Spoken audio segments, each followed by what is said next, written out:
मैं जीतूंगा royal rumble. नहीं, मैं जीतूंगा रॉयल रंबल। नहीं, मैं जीतूंगा रॉयल रंबल। नमस्ते दोस्तों, कैसे हैं आप सब। आपके साथ है तोमर साहब और आप देख रहे हैं WWE फटाफट, जहां मिलेगी आपको रॉ और स्मैकडाउन की अपडेट्स फटाफट। So let's roll in. आज शो की शुरुआत करते हैं सेथ फ्रिकिन रॉलिन्स। हाँ भाई, रोड टू रेसलमेनिया स्टार्ट होने वाला है इस संडे को, जब मैं जीतूंगा रॉयल रंबल। 2025 स्टार्ट होते ही मेरी बहुत बड़ी बेइज्जती हुई, लेकिन उस टाइम वहाँ पड़े पड़े मैं यही सोच रहा था कि मैं कौन हूँ। मैं बताऊं मैं कौन हूँ? मैं हूँ सेथ फ्रिकिन रॉलिन्स, और मैं हमेशा वापस खड़ा होता हूँ, और जब मैं अपना बेस्ट देता हूँ तो मेरे से बेहतर कोई नहीं होता। और उस चीज की शुरुआत अब हो चुकी है, जब मैंने ड्रू मैकिंटायर को लास्ट वीक हराया, और अब मैं रॉयल रंबल भी जीतूंगा। बड़े बड़े स्टार आ रहे हैं वहाँ रंबल में, सबको बाहर फेंकूंगा। जॉन सीना बाहर निकल, जे ऊसो बाहर निकल, ड्रू मैकिंटायर बाहर निकल, सैमी ज़ेन बाहर निकल, रोमन रेंस तू तो बाहर जाएगा ही। और मैं जो सबसे ज्यादा चाहता हूँ वो है कि आखिरी बंदा सीएम पंक को, और उसको मैं एलिमिनेट कर दूं, ताकि मैं उसका रेसलमेनिया मेन इवेंट करने का सपना तोड़ सकूं। और उसके बाद या तो हिंग हंगरल गुंथर लपेटूंगा, या फिर उस कोडी रोड्स को जिसको मैंने लास्ट ईयर हेल्प की थी टाइटल जीतने में, उसी से जरा टाइटल ले लेता हूँ। तो तुम लोग बताओ किसको लपेटूं मैं? तभी वहाँ पे हिंग हंगरल गुंथर आ जाते हैं। हाँ, टाइटल मेरे लिए गर्म कर रहा है। अबे ज्यादा ही गर्मी है तुझे, पिछले कुछ टाइम से तू कहाँ था? तेरा तो पता नहीं, लेकिन सैटरडे को मैंने उस जोकर जे ऊसो को तो हरा दिया है। और क्या ईट ईट करते हो तुम लोग, उसका पिछवाड़ा तोड़ दिया मैंने। और तू तो वही रानी रोना करता रहता है और ड्रामा ही करता रहता है तू। ये कर दूंगा, वो कर दूंगा, इसको कर दूंगा, उसको कर दूंगा। अबे यहाँ लड़ना पड़ता है और जीतना पड़ता है, फोकस करना पड़ता है। लेकिन तेरा टाइम खत्म हो गया है लगता है भाई। 2025 चल रहा है और यहाँ मैं हूँ चैंपियन। जा रॉयल रंबल जीत और मुझे चैलेंज कर, फिर तुझे पता चलेगा कौन है यहाँ का चैंपियन। और तभी दोस्तों वहाँ पे एंट्री होती है लोगना पॉल की, जिनकी एंट्री से ही उनको गालियां पड़ने लगती हैं। अरे देखो क्या चल रहा है WWE में। तुम दोनों को क्या लगता है तुम दोनों का मैच बड़ा खास है? कुछ खास नहीं है, क्योंकि मैं हूँ खास, और इस कंपनी का नया फेस मैं बनूंगा। सैटरडे को आ रहा हूँ रॉयल रंबल में रॉयल रंबल को जीतने। मैं सबको फेंकने नहीं आ रहा, मैं दिमाग से खेलूंगा, और मैं उस बंदे को फेंकूंगा जो लास्ट बचेगा, और फिर वर्ल्ड चैंपियनशिप लूंगा, या तो कोडी से या फिर गुंथर तेरे से। चल भाई, तू जीत ले रॉयल रंबल, और फिर मेरे से मैच करना। मैं तेरी जो ये हंसी है उसको खत्म कर दूंगा। नहीं, मैं जीतूंगा रॉयल रंबल। सो दोस्तों, ये प्रोमो बस हाइप करने के लिए था रॉयल रंबल को। इनमें से कोई नहीं जीत रहा रॉयल रंबल। प्रेडिक्शन वीडियो कल आएगी अपनी, तो उसमें बताता हूँ कि कौन जीतेगा रॉयल रंबल। बाकी दोस्तों, यहाँ पे स्टोरी समझना जरूरी है। रॉयल रंबल में जो जिसको फेंकेगा वहां से कहानियां बनना स्टार्ट होंगी। जैसे लास्ट ईयर ड्रू और सीएम पंक की बनी थी, तो ऐसे ही इस साल भी इंटरेस्टिंग होगा कि किसकी कहानियां बनती हैं। भाई इतने बड़े बड़े बंदे हैं इस रॉयल रंबल के अंदर कि हर किसी को एलिमिनेट करने के लिए कोई ना कोई खास रीजन चाहिए। इसीलिए इस रॉयल रंबल को सबसे ज्यादा खास बोला जा रहा है। और लोगन पॉल भी कुछ खास जरूर प्लान कर रहे होंगे। बंदे का कैरेक्टर आप कितना भी हेट कर लो, लेकिन बंदे की पोटेंशियल पे कभी डाउट मत करना। भाई डोमिनिक मिस्टीरियो और जेडी मैकडोना को भी टाइटल मैच मिल जाता है वर्ल्ड टैग टीम चैंपियनशिप के लिए। मैच के अंदर जेडी मैकडोना का सर सीधा अनाउंस टेबल पे लगता है। मुझे तो लगा था ये बंदा हो गया अब सीरियसली इंजर्ड, क्योंकि ऐसी जगह इतने इम्पैक्ट से लगी थी कि बंदा खड़ा भी ना हो पाए। लेकिन जेडी मैकडोना खड़े भी होते हैं और पूरा मैच रेसल भी करते हैं। इसको देख के उनके लिए रिस्पेक्ट तो बढ़ गई। मैच को तो वॉर रेडर्स जीत लेते हैं, लेकिन इस मैच के असली विनर जेडी मैकडोना थे। हाँ बे, नहा के आया है आज लगता है। नहीं, मुंह धो के आया हूँ। ओ, हम दोनों तो नहा के आए हैं। हट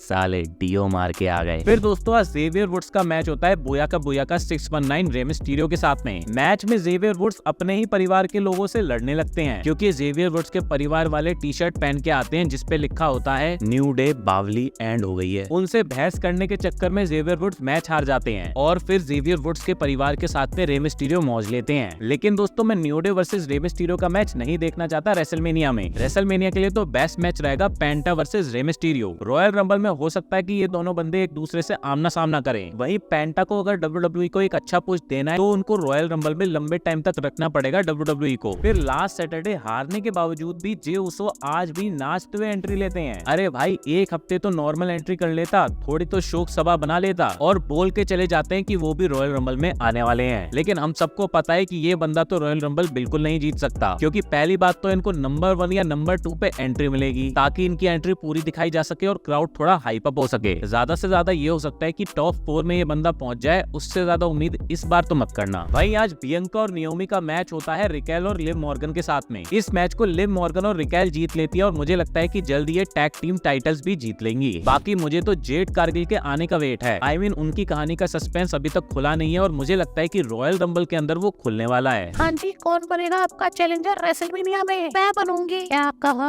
हाँ भाई हाँ, मैं ही जीतूंगा रॉयल रंबल। अगर तुम भी इस रॉयल रंबल में होती ना तो तुम्हें भी मैं बाहर ही फेंकता। इतना सीरियस हूँ मैं इस रॉयल रंबल को लेके। और सीएम पंक भाई कैसा है? पिछले हफ्ते तूने मेरे बारे में बड़ा बोला कि मैं तेरे लेवल का आदमी नहीं हूँ। अबे मैंने रेसलमेनिया मेन इवेंट किया है, तूने किया है क्या? रॉयल रंबल में बाकी मैं तुझे देखता हूँ। हाँ बे सैमी, अबे सुन बे दातले, अभी मूड नहीं है मेरा, समझा? अबे मैं तो ये कह रहा हूँ रॉयल रंबल को जीतने की कोशिश कर। क्या पता तू और केविन ओवेंस मेन इवेंट करो रेसलमेनिया को, तो अपने बारे में सोचना, समझा? हाँ बे सैमी।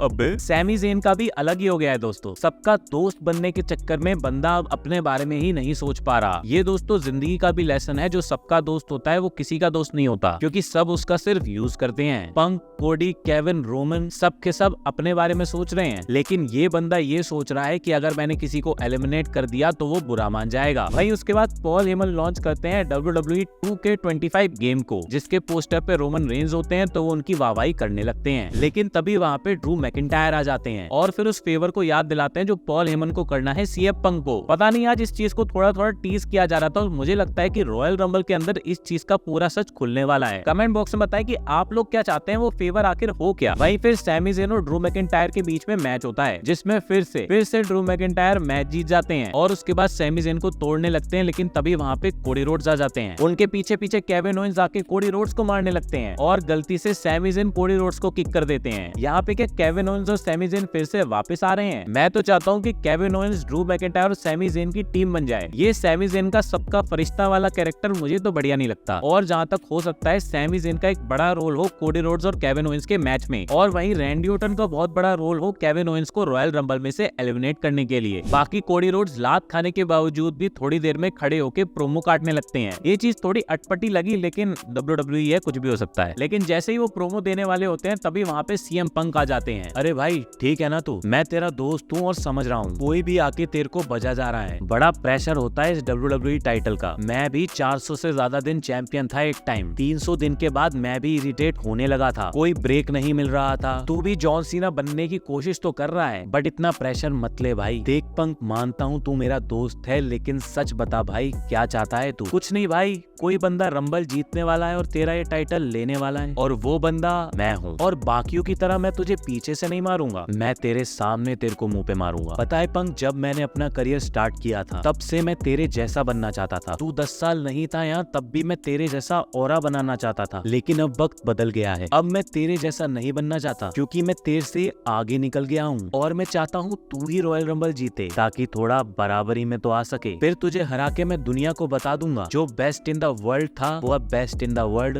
नहीं रहा है। तो दोस्तों आज जितने भी फेस आउट WWE वालों ने करवाई, ये सिर्फ इसलिए थे ताकि WWE के क्राउड का रिएक्शन देखा जा सके। जिस भी राइवलरी के लिए सबसे ज्यादा क्राउड हाइप होगा, ट्रिपल एच वही चीज रेसलमेनिया में उनको देंगे। ये चीज मेरे को ट्रिपल एच की काफी अच्छी लगती है कि वो पहले से प्रिस्क्राइब्ड स्क्रिप्ट पे नहीं चल रहे हैं। बाकी क्राउड अभी इतना चीयर नहीं कर रहा, क्योंकि क्राउड अभी वेट कर रहा है बाकी के सुपरस्टार्स का भी रिटर्न होने के लिए। बाकी दोस्तों सीएम पंक और कोडी रोड्स की राइवलरी की बात करूं तो मेरे को ये राइवलरी इतनी खास नजर नहीं आई, जितना इंपैक्ट कोडी रोड्स और रैंडी ऑर्टन की राइवलरी दे सकती है और जॉन सीना और सीएम पंक की राइवलरी दे सकती है। ये मैच अगर समर स्लैम में होता तो मेरे को ठीक लगता, लेकिन रेसलमेनिया के लिए ना। इससे ज्यादा बड़ा मैच तो सेथ वर्सेस पंक था, जिसको नेटफ्लिक्स के अंदर ही निपटा दिया गया। बाकी ये पूरा का पूरा जबरदस्ती वाला मैच लग रहा है, तो मेरे को नहीं लगता कि ये पॉसिबल हो पाएगा। आई होप पंक रंबल जीते और John Cena world heavyweight championship जीते एलिमिनेशन चेंबर के अंदर। उसके बाद सीएम पंक और जॉन सीना का मैच मैं रेसलमेनिया में देखना चाहता हूँ। लेकिन अगर WWE वालों ने सोच ही लिया है कि कोडी वर्सेस सीएम पंक ही करवाना है, तो मैं चाहता हूँ कि सीएम पंक रेसलमेनिया के अंदर मैच को जीते। लेकिन मुझे लगता है कोडी रोड्स का हारना अभी WWE के प्लान के अंदर है ही नहीं, क्योंकि बंदे को एज अ चैंपियन कोई हाइप नहीं मिल रही, लेकिन कोई हेट भी नहीं मिल रहा। WWE वालों के सामान बढ़िया बिक रहे हैं और कोडी रोड्स की शक्ल देख के ज्यादा कोई क्रिटिसाइज करता नहीं है, क्योंकि हम लोगों ने तो स्टोरी कंप्लीट करने के चक्कर में उसको टाइटल जितवाया था। तो जैसे बहुत सारे डाउट WWE के रॉयल रंबल में हैं, वैसे ही मेरी लाइफ को लेके भी कुछ डाउट्स हैं आपके मन में, जो मैं क्लियर कर देना चाहता हूँ। देखो वैसे तो रॉयल रंबल संडे को सुबह 5:30 बजे आने वाली है। अगर पहला ही मैच मेंस रॉयल रंबल होता है तो मैं 5:30 बजे लाइव आ जाऊंगा। लेकिन जहां तक मुझे लगता है कि 7:30 बजे बजे के आसपास में मेंस का रॉयल रंबल मैच होगा और वो ही मेन इवेंट मैच होने वाला है रंबल का। तो मोस्ट प्रोबेबली 7:30 बजे मैं लाइव आऊंगा। और रही बात नेटफ्लिक्स के सब्सक्रिप्शन की जो मैं 20 लोगों को देने वाला हूँ, सो वैसे तो दोस्तों इंडिया के अंदर नेटफ्लिक्स पे WWE मार्च के बाद से शिफ्ट होगी। सो मैं 149 रुपीज जितने में एक सब्सक्रिप्शन हो जाता है उतने रुपए आपको भेज दूंगा। उसके बाद आपकी मर्जी, आप सब्सक्रिप्शन लेना या फिर उसकी कोई चॉकलेट खा लेना। रही बात 10 टी शर्ट्स की, तो उसकी आईडी सिलेक्ट होगी और रॉयल रंबल के रिव्यू वीडियो के अंदर मैं उनको शाउट आउट दूंगा। ध्यान रखना, जिसको भी मैंने शाउट आउट दिया है उसको इंस्टाग्राम पे मेरे से बात करनी पड़ेगी, एड्रेस वगैरह बताना पड़ेगा ताकि मैं टी शर्ट वहां भेज सकूं। और दोस्तों अभी ये गिव अवे तो जस्ट स्टार्ट हुए हैं और ये रुकने नहीं वाले, और आप लोग मेरा सपोर्ट बनाए रखो, लगातार चलाएंगे इसको। आप लोगों की वजह से यहाँ तक पहुंचे और अभी यहाँ से तो बहुत आगे जाना है। बाकी दोस्तों अब रॉकी प्रेडिक्शन वीडियो के साथ आता हूँ, तब तक के लिए सायोनारा।